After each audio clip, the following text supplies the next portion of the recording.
नमस्कार विद्यार्थी मित्रांनो, जोशना पवार या यूट्यूब चॅनल मध्ये आपल्या सर्वांचे मनापासून स्वागत आहे। आज आपण इयत्ता 10वीच्या वर्गाची विज्ञान आणि तंत्रज्ञान भाग 2 2024 बोर्ड प्रश्नपत्रिका उत्तरांसहित अभ्यासणार आहोत। ही प्रश्नपत्रिका एकूण 40 गुणांची आहे आणि वेळ हा 2 तासाचा देण्यात आलेला आहे। हा पेपर 20 मार्च 2024 रोजी झालेला आहे। पहा विद्यार्थी मित्रांनो, जर तुम्हाला 10वीच्या वर्गाची 2022, 2023, 2024 या वर्षांच्या बोर्ड प्रश्नपत्रिका, प्रथम सत्र, द्वितीय सत्र परीक्षा प्रश्नपत्रिका, पूर्व परीक्षा प्रश्नपत्रिका अभ्यासायच्या असतील तर आपल्या डिस्क्रिप्शन बॉक्समध्ये इयत्ता 10वी प्रश्नपत्रिका प्लेलिस्ट देण्यात आलेली आहे। ती प्लेलिस्ट पहा, त्या ठिकाणी तुम्हाला सर्व प्रश्नपत्रिका उपलब्ध होतील। पहा, त्या अगोदर काही सूचना दिलेल्या आहेत, सूचना व्यवस्थित वाचून घ्या। ज्यावेळेस तुम्हाला पेपर मिळतो त्यावेळेस तुम्ही सूचना व्यवस्थित वाचत नाही। सूचना वाचल्यानंतर तुम्हाला प्रश्नपत्रिका कशा प्रकारे सोडवायची आहे हे लक्षात येईल। प्रश्न पहिला अ, दिलेल्या पर्यायांपैकी योग्य पर्यायाचा क्रमांक लिहा 5 गुणांसाठी। 1. पुनर्जनन पद्धती टिंबटिंब या प्राण्यात आढळते, त्याचा ड पर्याय बरोबर आहे प्लॅनेरिया। बघा, योग्य पर्यायाचा तुम्हाला क्रमांक लिहायचा आहे, म्हणजेच वर्णाक्षर लिहायचं आहे। दुसरे, लॅक्टोबॅसिलस ब्रुईस या सूक्ष्मजीवांच्या मदतीने टिंबटिंब हे पेय तयार केले जाते, त्याचा ब पर्याय आहे कॉफी। तिसरे, जनुकातील एखादे न्यूक्लिओटाइड अचानक आपली जागा बदलते, यामुळे जो लहानसा बदल घडून येतो त्या बदलाला टिंबटिंब असे म्हणतात, त्याचा क पर्याय बरोबर आहे उत्परिवर्तन। चौथे विधान, महाराष्ट्रात टिंबटिंब हे प्रमुख अणुऊर्जा निर्मिती केंद्र आहे, त्याचा क पर्याय बरोबर आहे तारापूर। महाराष्ट्रात तारापूर हे प्रमुख अणुऊर्जा निर्मिती केंद्र आहे। पाचवे, संधिपात संघाचे उदाहरण टिंबटिंब हे आहे, त्याचा अ पर्याय बरोबर आहे विंचू। संधिपात संघाचे उदाहरण विंचू हे आहे। प्रश्न पहिल्यातील ब प्रश्न, खालील प्रश्न सोडवा 5 गुणांसाठी। पहिला प्रश्न, गटातील वेगळा शब्द ओळखा। पहा, त्या गटातील वेगळा जो शब्द आहे तो आहे पापलेट। दुसरे, सहसंबंध लिहा। त्वचा मॅलेनिन, स्वादुपिंड इन्सुलिन, ट्रिप्सिन, दोघांपैकी कोणतेही एक लिहिलं तरी चालेल। तिसरा प्रश्न, खालील विधान सत्य किंवा असत्य ते लिहा। पाण्याचा वापर करून उपयोगी जीवांची निर्मिती करणे म्हणजे नीलक्रांती होय, हे विधान सत्य आहे। चौथे, WHO या संक्षिप्त रूपाचे विस्तारित नाव लिहा। World health organization. आपण त्या ठिकाणीच उत्तरे लिहून घेतलेली आहेत। पाचवा प्रश्न, योग्य जोडी जुळवा। अ गट आणि ब गट यांची जोडी जुळवायची आहे। पुरुष, त्याची ब जोडी बरोबर आहे 44 अधिक XY। प्रश्न दुसरा अ, शास्त्रीय कारणे लिहा। 3 दिलेले आहेत, कोणतेही 2 शास्त्रीय कारणे लिहायची आहेत 4 गुणांसाठी, पण या ठिकाणी आपण 3ही शास्त्रीय कारणे अभ्यासणार आहोत। 1. कासव जमिनीवर आणि पाण्यातही राहते, तरी त्याचा उभयचर या वर्गामध्ये समावेश करता येत नाही।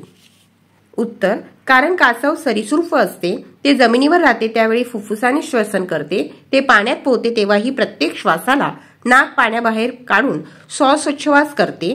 या दोन्ही अधिवासात त्याला फुफ्फुसाने श्वसन करता येते। उभयचर प्राण्याचे असे नसते, तो जमिनीवर फुफ्फुसाच्या साह्याने आणि पाण्यात त्वचेच्या साह्याने श्वसन करतो।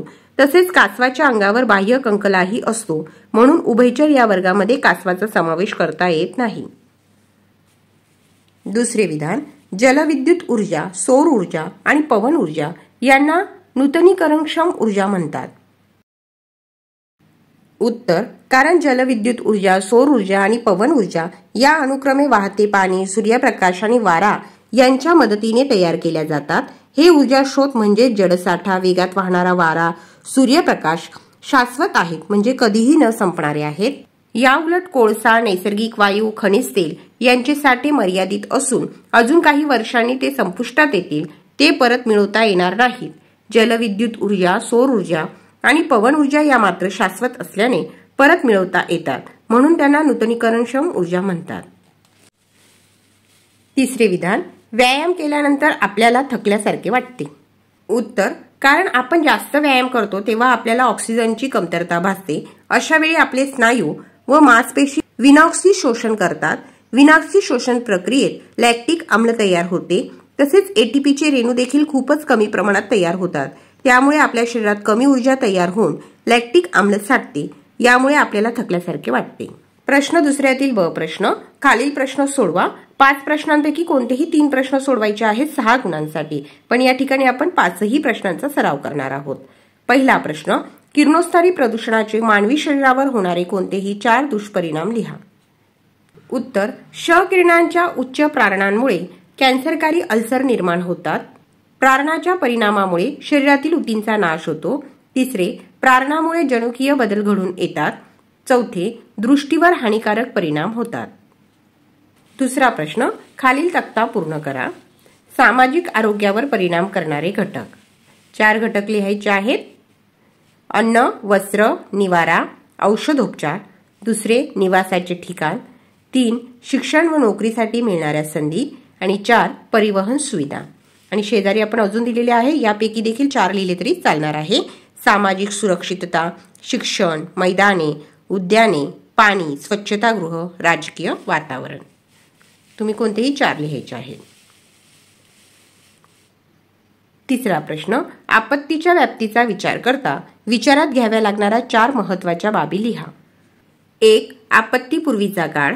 2. इशारा काळ. 3. आणीबाणीचा काळ. 4. पुनर्वसनाचा काळ. 5. प्रतिशोधनाचा काळ. आणि 6. पुनर्निर्माणाचा काळ. 6 पैकी कोणतेही 4 लिहिले तरी तुम्हाला त्या ठिकाणी 2 गुण मिळतील. चौथा प्रश्न. सूक्ष्मजैविक प्रक्रियेद्वारा मिळवण्यात येणाऱ्या 2 इंधनांची नावे लिहा व या इंधनांचा वापर वाढवणे का गरजेचे आहे ते सांगा. उत्तर. सूक्ष्मजैविक विनॉक्सी अपघटन प्रक्रिया वापरून नागरी, शेतकी आणि औद्योगिक कचऱ्यापासून मिथेन वायू मिळतो. सूक्ष्मजैविक प्रक्रियेने हे इंधन बनवले जाते. इथेनॉल हे अल्कोहोल एक स्वच्छ आहे. हे इंधन उसाच्या मळीचे किण्वन करून सॅक्रोमायसिसच्या मदतीने मिळवले जाते. पाण्याचे जैविक प्रकाश अपघटन या प्रक्रियेतून जीवाणू प्रकाशीय क्षपन करतात. त्यावेळी मुक्त झालेला हायड्रोजन वायू इंधन म्हणून वापरला जातो. सूक्ष्मजैविक प्रक्रियांनी तयार केलेली इंधने वापरणे गरजेचे आहे, कारण पारंपरिक इंधने काही कालावधीनंतर संपतील. तसेच या जीवाश्म इंधनांनी हवा प्रदूषण होते. भविष्य काळात पर्यावरणपूरक इंधने वापरण्याला पर्याय नाही. 5वा प्रश्न.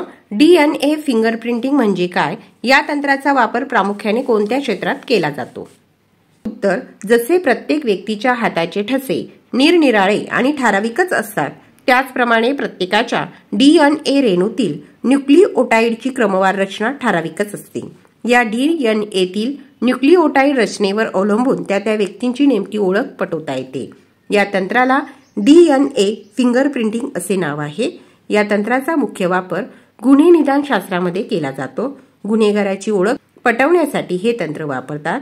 तसेच बालकाच्या अचूक पालकांची ओळख पटवण्यासाठी आई वडील व बालक या तिघांच्याही DNAच्या नमुन्यांची तपासणी करण्यात येते.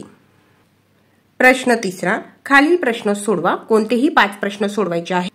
प्रत्येक प्रश्नाला या ठिकाणी 3 मार्क मिळतील. पहिल्या प्रश्नातील अ प्रश्न. जीवनसत्वे म्हणजे काय? उत्तर. जीवनसत्वे म्हणजे वैविध्यपूर्ण रासायनिक पदार्थांचा असा गट असतो ज्यामध्ये प्रत्येक पदार्थाचा शरीरातील विविध कार्ये सुरळीतपणे पार पाडण्यासाठी आवश्यकता असते. प्रश्न पहिल्यातील ब प्रश्न. विद्राव्यतेच्या आधारे त्यांचे वर्गीकरण करा. 1. मेदविद्राव्य आणि दुसरे आहे जलविद्राव्य. प्रश्न पहिल्यातील क प्रश्न. वरील वर्गीकरणानुसार प्रत्येकाचे एक उदाहरण लिहा. मेदविद्राव्य उदाहरण A, D, E आणि K. 2. जलविद्राव्य B आणि C हे त्याचे उदाहरण आहे. प्रश्न तिसऱ्यातील दुसरा प्रश्न. व्याख्या लिहा. बघा 3 व्याख्या लिहायच्या आहेत 3 गुणांसाठी. एक आहे मूलपेशी, ब क्लोनिंग आणि क जनुकीय दृष्ट्या उन्नत पिके. उत्तर. मूलपेशी या अविभेदित प्राथमिक स्वरूपाच्या स्वतःची पुनरावृत्ती करण्याची क्षमता आणि बहुविधता असलेल्या पालक पेशी असतात. या बहुपेशीय सजीवात आढळतात. 2 आहे क्लोनिंग. एखादी पेशी किंवा अवयव किंवा संपूर्ण शरीराची हुबेहूब प्रतिकृती तयार करणे म्हणजे क्लोनिंग होय. जनुकीय दृष्ट्या उन्नत पिके. उत्तर. पिकांच्या प्रजातीत नसलेल्या अशा बाहेरच्या जनुकाला एखाद्या पिकाच्या जनुकीय साच्यात टाकून मिळवण्यात आलेल्या इच्छित गुणधर्माच्या पिकांना जनुकीय दृष्ट्या उन्नत पिके असे म्हणतात. तिसरा प्रश्न, दिलेल्या उत्तरातील गाळलेल्या जागा योग्य पर्याय निवडून पूर्ण करा. या ठिकाणी कंसात काही शब्द दिलेले आहेत. योग्य शब्द निवडून तुम्हाला तो उतारा कंप्लीट करायचा आहे. पहिली गाळलेली जागा लिहायची आहे पेट्रोलियम, दुसरी घातक, तिसरी रिकामी जागा लिहायची आहे यांत्रिक, पाण्यावर आलेल्या तेलाचा तवंग यांत्रिक पद्धतीने दूर करणे सोपे नाही. चौथी गाळलेली जागा लिहायची आहे पिरिडिन्स. पाचवी गाळलेली जागा लिहायची आहे ऑक्सिजन, ऑक्सिजनशी संयोग घडून आणतात. या अभिक्रियेत CO2 व पाणी तयार होते. आणि सहावी गाळलेली जागा येणार आहे CO2. अशा प्रकारे 6 शब्द योग्य ठिकाणी लिहिले तर तुम्हाला या ठिकाणी 3 गुण मिळतील. चौथा प्रश्न, दिलेल्या आकृतीचे निरीक्षण करून खालील प्रश्नांची उत्तरे लिहा. या ठिकाणी आकृती देण्यात आलेली आहे. अगोदर आपण आकृतीचे निरीक्षण करून घेऊ आणि नंतर विचारलेल्या प्रश्नांची उत्तरे देऊ. प्रश्न अ, दिलेली आकृती कशाची आहे ती ओळखा. उत्तर आहे पवनचक्की. ब, या प्रकल्पात ऊर्जेचा स्रोत कोणता. उत्तर वाहत्या वाऱ्यातील गतीज ऊर्जा. क, या स्रोतास पर्यावरण स्नेही स्रोत का म्हणतात. उत्तर, ही ऊर्जा निर्मिती पर्यावरण स्नेही आहे. हा ऊर्जा स्रोत स्वच्छ असून प्रदूषणकारी नाही. ही ऊर्जा हरित ऊर्जा असून कधीही न संपणारी अशी विपुल आहे. पाचवा प्रश्न, खालील तक्ता पूर्ण करा. ताणतणाव व्यवस्थापनाचे उपाय. या ठिकाणी 6 उपाय लिहायचे आहेत 3 गुणांसाठी. हास्यमंडळ, सुसंवाद, लेखन, संगीत, मैदानी खेळ, छंद जोपासणे. किंवा तुम्ही व्यायाम, छायाचित्रण, चित्रकला, रांगोळी, नृत्य, पाककला, योग, बागकाम हे सुद्धा लिहू शकता. 6वा प्रश्न, प्रथमोपचार पेटीसाठी आवश्यक असणाऱ्या कोणत्याही 6 साहित्यांची नावे लिहा. 8 प्रश्नांपैकी 5च प्रश्न सोडवायचे होते. 6व्या प्रश्नाचे उत्तर पाहू. त्या ठिकाणी देखील आपण उत्तर लिहिलेले आहे. उत्तर, जखमा बांधण्यासाठी, झाकण्यासाठी बँडेज, पट्ट्या, जाळीची पट्टी, त्रिकोणी व गोल गुंडाळता येणारी बँडेज, वैद्यकीय कापूस, चिकटपट्टी, बँड एड्स, स्वच्छतेसाठी रबराचे हातमोजे, स्वच्छ व सुके कापडाचे तुकडे, साबण, औषधे, अँटीसेप्टिक, पेट्रोलियम जेली, सेफ्टी पिना, ब्लेड, छोटा चिमटा, सुई, कात्री, थर्मामीटर, छोटी टॉर्च. पुढे आहे 7वा प्रश्न. 7व्या प्रश्नातील अ प्रश्न, अवशेषांगे म्हणजे काय. सजीवातील रास पावलेली किंवा अपूर्ण वाढ झालेली निरुपयोगी इंद्रिय अथवा अंगे म्हणजे अवशेषांगे. ब, मानवी शरीरातील कोणत्याही 2 अवशेषांगांची नावे लिहा. आंत्रपुच्छ, दोट, कानांचे स्नायू. क, तीच अवशेषांगे इतर कोणत्या प्राण्यांसाठी कशी उपयुक्त आहेत ते लिहा. आंत्रपुच्छ हे रवंत्र करणाऱ्या प्राण्यांसाठी आवश्यक व कार्यक्षम अवयव आहे. कानांचे स्नायू माकडांमध्ये मात्र कान हलवू शकतात. 8वा प्रश्न, खालील विधाने वाचून विचारलेल्या प्रश्नांची उत्तरे लिहा. अ, माझ्या त्वचेवर कॅल्शियम कार्बोनेटचे काटे आहेत. मी प्रचलनासाठी व अन्न पकडण्यासाठी नलिका पादांचा उपयोग करतो. माझा प्राणीसंघ ओळखा व एक उदाहरण लिहा. कंटक चर्मी संघ, उदाहरणार्थ तारा मासा, सी अर्चिन, समुद्र काकडी. ब, मी तुमच्या लहान आतड्यात राहतो. माझ्या धाग्यासारख्या शरीरामध्ये आभासी देहगुहा आहे. माझा समावेश कोणत्या संघात होतो ते सांगून एक उदाहरण लिहा. गोल कृमी संघ, उदाहरणार्थ जंत, ॲस्केरिस. क, माझे शरीर दोन्ही टोकांना निमुळत आहे. मी कल्याणद्वारे शोषण करतो. माझा वर्ग ओळखून एक उदाहरण लिहा. वर्ग आहे मत्स्य, उदाहरण रोहू मासा, शार्क. प्रश्न 4, खालीलपैकी एक प्रश्न सोडवा. 5 गुणांसाठी 2 प्रश्नांपैकी कोणताही एक सोडवायचा आहे. पहिला प्रश्न, पुरुष प्रजनन संस्थेवर आधारित विचारलेल्या प्रश्नांची उत्तरे लिहा. त्यातील अ प्रश्न, पुरुषांमध्ये कोणत्या अवयवात शुक्राणूंची निर्मिती होते. उत्तर आहे वृषणात. आ, एका शुक्राणूची लांबी किती असते. उत्तर, एका शुक्राणूची लांबी 60 मायक्रोमीटर एवढी असते. ई, शुक्रवाहिनीचे कार्य लिहा. उत्तर, शुक्रपेशींचे वहन वृषणापासून मूत्रजनन वाहिनीपर्यंत करणे. ई, शुक्रपेशी कोणत्या पेशी विभाजन पद्धतीद्वारे तयार होतात.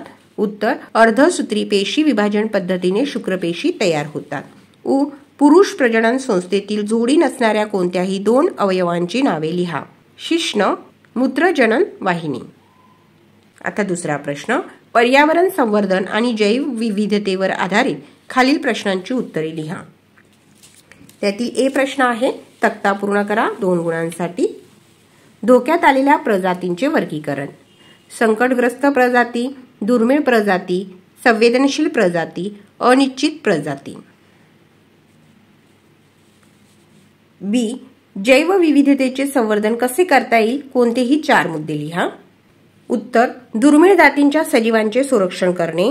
2, राष्ट्रीय उद्याने व अभयारण्ये यांची निर्मिती करणे। 3, काही क्षेत्रे राखीव जैव विभाग म्हणून घोषित करणे। 4, विशिष्ट प्रजातीच्या संवर्धनासाठी खास प्रकल्प सुरू करणे। 5, प्राणी व वनस्पतींचे संवर्धन करणे, पर्यावरण विषयक कायद्यांचे पालन करणे। आणि 7, पारंपरिक ज्ञानाची नोंद करून ठेवणे। आणि सी प्रश्न आहे, तक्ता पूर्ण करा। धोक्यात आलेल्या वन्यजीव प्रजातींची यादी, रेड लिस्टच्या पृष्ठांचे रंग, रेड लिस्ट गुलाबी रंग, हिरवा रंग। पहा विद्यार्थी मित्रांनो, या ठिकाणी आपण इयत्ता 10वीच्या वर्गाची विज्ञान भाग 2 ची प्रश्नपत्रिका उत्तरांसहित अभ्यासली। व्हिडिओ आवडल्यास व्हिडिओला लाईक करा आणि चॅनलला सबस्क्राईब करून ठेवा, जेणेकरून यापुढचे जे नवनवीन शैक्षणिक व्हिडिओ मी YouTube वर टाकेन त्याची नोटिफिकेशन अगोदर तुमच्यापर्यंत पोहोचेल।